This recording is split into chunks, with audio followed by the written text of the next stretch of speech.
Hi everyone, in front of me I've got Realme 12X and let me share with you how to show the IMEI information on this device.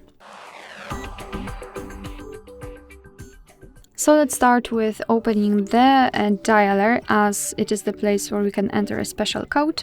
Let's tap on the keypad.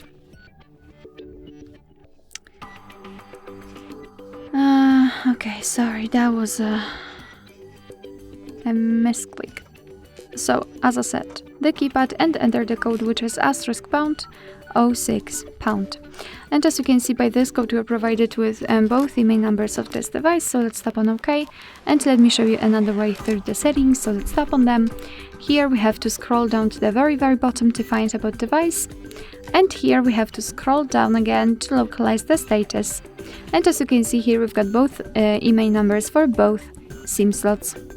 Alright, so that will be all. Thank you so much for watching. I hope that this video was helpful, and if it was, please hit the subscribe button and leave the thumbs up.